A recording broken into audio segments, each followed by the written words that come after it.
আসসালামু আলাইকুম ও রহমতুল্লাহি ওবারাকাতুহ। আমি আজকের আপনাদের সামনে রসুলের একটা হাদিস তুলে ধরার জন্যে এসেছি।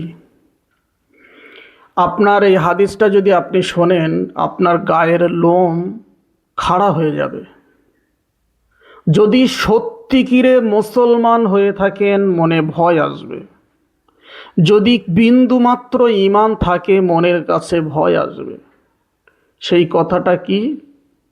আল গীবাতু আশাদ্দু মিনাজ জিনা।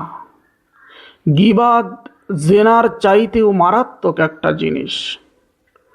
আমরা বিন্দু মাত্র পিছপা হই না মানুষের সাথে, মানুষের কথা গীবাত গিল্লাত পরনিন্দা পরচর্চা করতে আমরা বিন্দু মাত্র একটু পিছপা হই না, একটু ভয় করি না, একটু মেনে চলি না যে আমার রসুল্লাহ সাল্লাল্লাহু আলাইহি ওয়াসাল্লাম কি বলেছেন, নিষেধ করেছেন গীবাত করতে।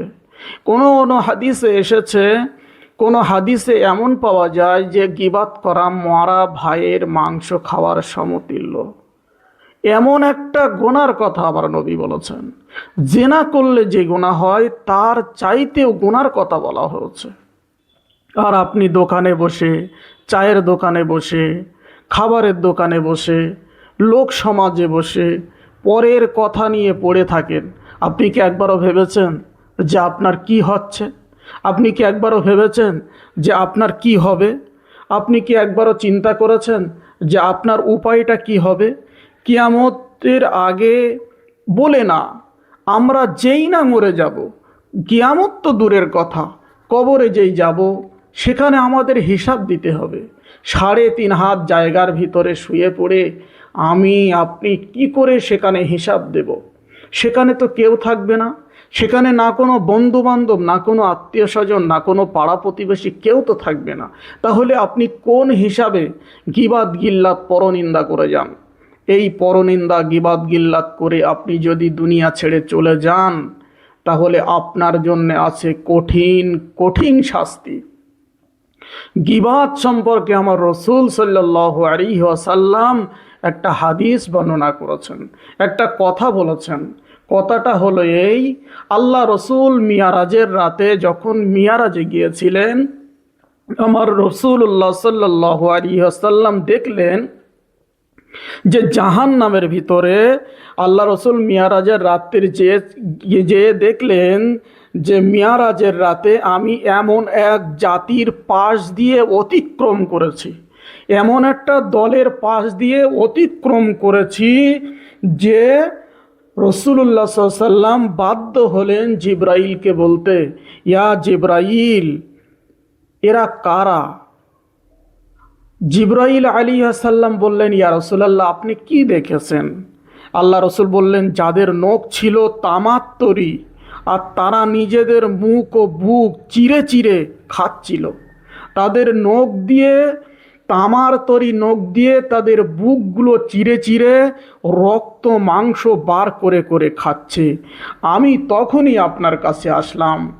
বললেন, জিব্রাইল, এরা কারা?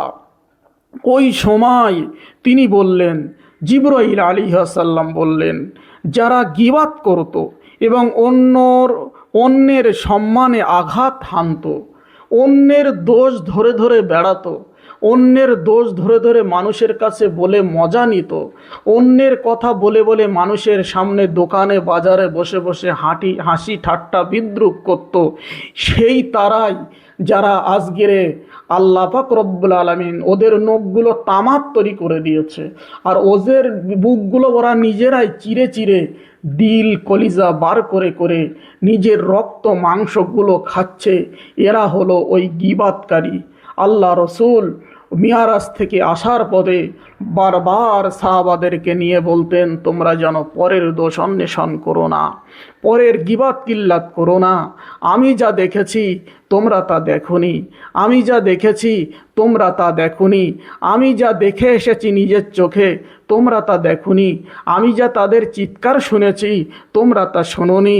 এই হাদিসটা আছে আবু দাউদ শরীফে, এই হাদিসটা আছে আবু দাউদ শরীফে।